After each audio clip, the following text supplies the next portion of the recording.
Hey guys, I wanted to show you how I made this. These are ceiling tiles.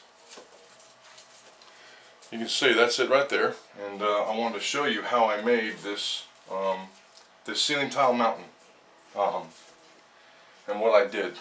I gotta find my glue. I'm gonna use this glue.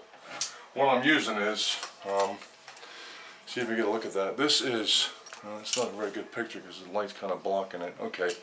This is foam board glue. It's called Loctite PL 300 foam board adhesive. This stuff is just, I don't know. I found it a couple weeks ago when I was over at Lowe's or Home Depot or somebody, and I really liked the way it performed. It wasn't like wood glue, which has its own issues.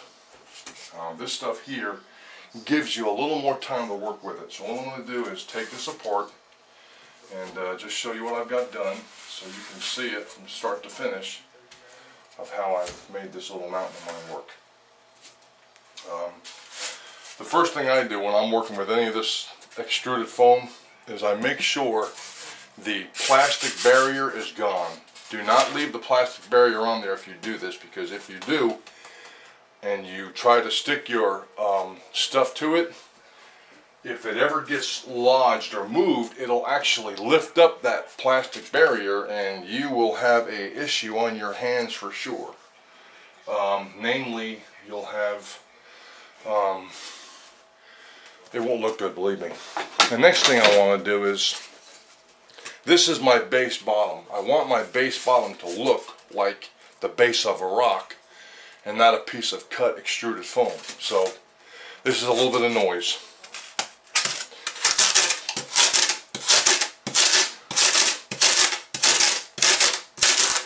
And this is really messy, so if your wife or your mother is going to get mad at you by making a big mess, make sure you do it in a place where you can make a big mess. This happens to be my train room. My wife has her own room for the stuff she does, and this is my room. So what I do is I kind of scope it a little bit to make it look more like a mountain, like a piece of cut rock instead of like a piece of styrofoam. And that's all. You ain't got to do a whole lot, just enough to make it look like a real piece of rock, just like that. Looks like a piece of slate rock. So with that, make sure everything's off of there. Clean all the rough edges off. You don't want any, all the pieces, pieces that are loose, because they won't stick when you put the glue on there. Okay. So we got that. Move my saw out of the way, and then now what I'm going to do now is I'm going to take my. What I like to do is I like to glue the board. I don't want to do it on the. I like to do the ceiling tile, and then do the ceiling tile to the styrofoam. Not the styrofoam, but the ceiling tile. And I just do me a good bead all the way around, just like this. Nothing fancy, just enough to stick it. That's all. And a little in the middle to hold it down, and a little on the outside edges. That's all. Nothing fancy schmancy, just like that. That's it. Pretty simple, right? Okay. Now get this first piece, and we're going to put it on just like this right here. Make sure your edges are all lined up, because I've already got this all fitted. So all I got to do is put it on there. Get it on there, give it a couple pieces of press, do the next piece. Now you got a place to work with. You just do a couple beads. You ain't got to do a whole lot either. Just enough to get it on there. You ain't got to load it up, put a whole bunch of glue on here. The other thing I like about this foam board glue is that it's cheap. Loctite adhesive, the caulking, or liquid nails, tends to be a little expensive. Both my wife and myself, we're not on a fixed income, but we are on a budgeted income, like many of you might be as well. So we have to watch what we spend every week, and try to conserve where we can, and we've been doing that. Hope you guys are getting a good view of this. I'm not trying to stand in the way of the camera, so there you go. There's that piece. As you see, see how that looks right there? It looks pretty good, doesn't it? Nice and even rock. I'm just making sure it's good and square on the back end. That's the biggest thing I'm concerned about, is it being squared up. And then you just, you can use this foam board glue adhesive real sparingly. It goes a long way. It really does. Matter of fact, all the risers I put down on my layout, and I use that foam board adhesive. The other thing I do is I always put the white side, the finished side, down, because it looks much more natural that way. It gives it a much more, the texture is much more natural. And it looks a lot better too, beside the point. You don't want to have to paint that white and all that stuff to do that like that. Alright, now we put a little more on here. And my layout is coming along pretty smoothly, actually. I'm pretty pleased with it, to be honest with you. So here's the last top piece right here. Just me putting this one on now. Okay, we'll get it on there. And really, Ian Kennedy had asked me about this, and I said, you know what, maybe I ought to make a video, because some of you guys may have never done this before. And to be quite frank with you, I have never done it either until just a couple of weeks ago. I watched a guy on the internet do it, and I said, man, that's a great idea. You know what, I'm going to try that. So there's my face, and it looks like slate rock. It's got a little overhang on the shelf a little bit there. Yeah, I think it really going to make a difference. So now we do this again here. And like I said, this glue is really, you can go easy with it. You don't have to put a whole lot down. It really spreads out well. So we got that piece on right there. I like that. I like the way it looks. I like the appearance it's got. It looks so natural, and that's, man, who doesn't want natural looking, One of you guys, oh, man, I can't think of who it is.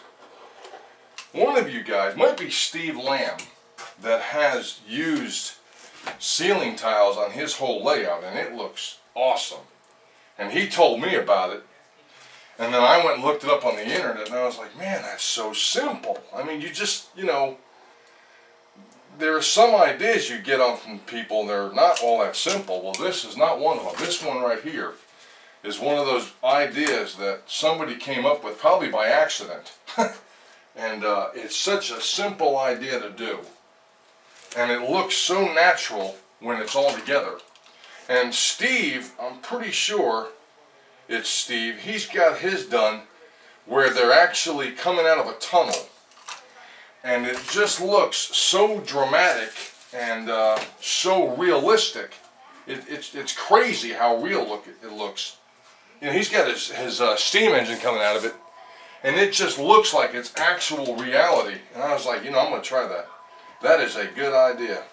So that's what I'm going for now. I'm doing this. And my layout is not as big as some, and it's not as small as others. But I think it's big enough for me, to be honest with you. I'm pretty happy with it, really. I like the way it's turning out. So there you see it right there. There's the finished product of all that, of what it looks like. And you know what? It looks pretty good. Sorry about the movement there. It looks pretty good. You see the way that is? That texture right there, how it goes up and down. Now I got this little section right here. I'm going to finish it up with these pieces right here.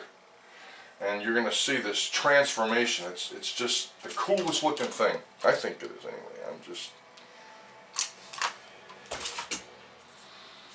And look, I don't think there's any certain way to do this. I think you can do it however you feel comfortable, and whatever way you want to do it. Man, that's the greatest thing about the hobby we're in, man, is that, there is no certain way your layout's got to look. You don't have to have everything. Not everything has to be prototypical. I mean, if you want it that way, it can be, but it doesn't have to be that way. There's no law that says it has to be prototypically exactly. You can do it any way you want. I mean, that's the greatest thing. The beauty of the hobby we're in is that it's just, it looks good, any way you want to do it. Any way you feel fit, or the things you want to try, you can do it your way. That's what I've been doing. I've really been experimenting with a lot of different things. I've been experimenting with, what do you call it? I just lost my train of thought and I just heard my wife go, wow. I'm thinking there must be something going on with my grandson. So,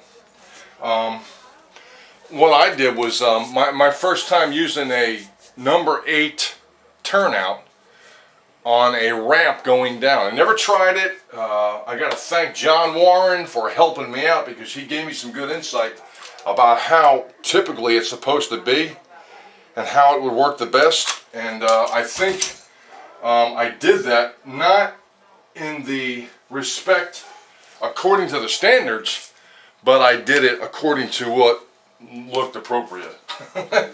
I guess that's the best way to say it, really. Not really according to anybody's standard, but according to what looked the best, you know, and how I felt.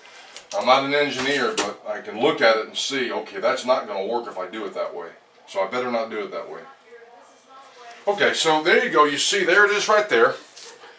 There's my little mountain right there, my ceiling tile mountain. And what I'm going to do next is I'm going to finish this off with, I got to find them. I think they're down here. I got to duck under here and get in the way of the camera for just a second. Got my stapler right here. What I'm going to do is put my strips of cardboard down on this thing now. And I'm going to use them to build like a little, well, you know what it is, like a little thing that goes over the top of it. I think that's what I'm going to do. That's the plan. That's the plan. That was the plan, or is the plan. I'm not sure how that's going to go exactly. That's awfully tall right there, so I'm thinking these are going to be down lower than that.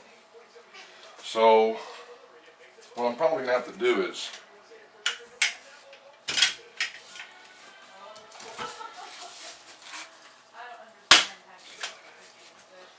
put that there, hang it over, and maybe even cut this to an angle like this. It didn't hold though, did it? Well, didn't that suck? Alright, maybe not. Maybe I'm at a loss for this part of how to build a dome over the top of this thing. I wonder why that didn't, the staple, well, I could see why the staple didn't stick. I think it was sticking to the styrofoam, that's fine. So what I want to do is, I want to build a dome over the top. Because that's what's, well, I guess I could just use newspaper too. I mean, that would work just as well. Maybe I'll do that instead. I think that might work a little bit better, since I really don't have anything to stick that stapler to. So let me do that instead. So, I've got my newspaper right here.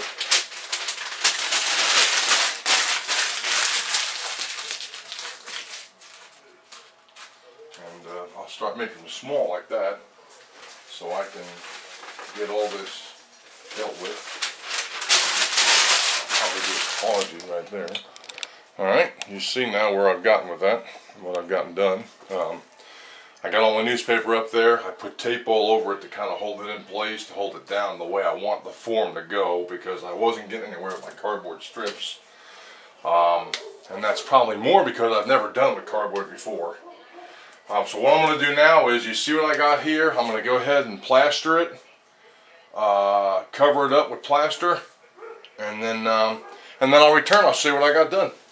I mean, I don't think you want to watch me go through all the plastering. I'll clue you in on the last 5 steps. So till then, sit tight. I'll be back.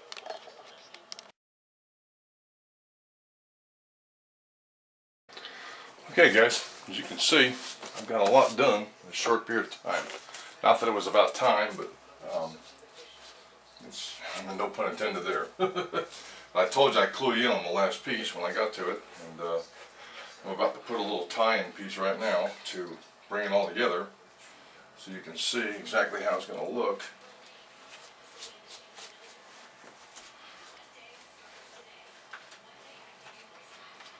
Let's get done. There it is. That was the last piece right there, just about.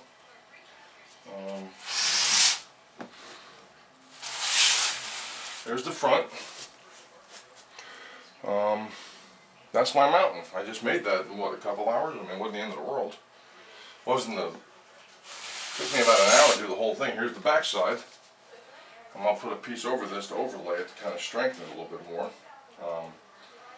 And what I got here is, I bought these Well, you might have seen one of my other videos. I bought those 10 pieces of plaster cloth, and well, this is them right here. I thought it was a good deal. Well, not everybody did, but I did. That's okay. I'm not here to do everybody else's layout. I'm here to do my layout. And although some want to argue that Woodland Scenics is this, Woodland Scenics that, I'm not going to argue with you. Woodland Scenics makes a great product, but if you're in my case, whereas, you know, you need to watch your finances and how much you're spending, Woodland Scenics is expensive compared to everybody else. I mean, there's no doubt about it. They are much more expensive than a lot of other places. And you know, I don't know, maybe I am cheap. I don't know. I don't think I'm cheap. I just got to watch what I spend. You know, if I spend all my money on just plaster cloth, you know, buying Woodland Scenics versus buying clay art, then I'm putting all my money into one thing and not using it for other things. You know, I mean, there's other things I've got to do on this layout besides building mountains and scenery. I mean, that's a big part of it, but let's be honest, you know, plaster cloth is pretty much the same. Is clay art better than Woodland Scenics? No, I never said it was. You know, nor do I think Woodland Scenics is better than play art. I just think really it comes down to how much money you actually have your own to spend. And you know, I have a wife and I got 2 dogs and I got a truck payment. I mean, I'm just like the rest of you out there. Maybe the difference is that I'm not working right now, so I'm doing everything out of, you know, a very tight budget. You know, and I mean, me and my wife kind of have an agreement. You know, I try not to take any money out of our account to pay for the railroad stuff. I try to keep everything in the railroad from stuff that I sell on eBay or, you know, whatever the case may be. And I don't always do that perfectly, but it's not fair to my wife, you know, if I'm using money for this and that, and then we don't have money to pay our bills. So I got to use, you know, what works for me. If you don't like what I'm using, I mean, I had somebody on there telling me, you know, well, you know, you'd have been better off using Woodland Scenics. Well, I don't see it. I bought 10 rolls of 4-inch by 15-foot of this plaster cloth for $24. Now, we'll say 4 of those rolls of those 10 would equal, or 8 of those rolls put together would equal 4 rolls of Woodland Scenics. But the cheapest I can find Woodland Scenics was for $7 a roll, and that was not counting shipping. My local hobby shop was selling it for $8 a roll.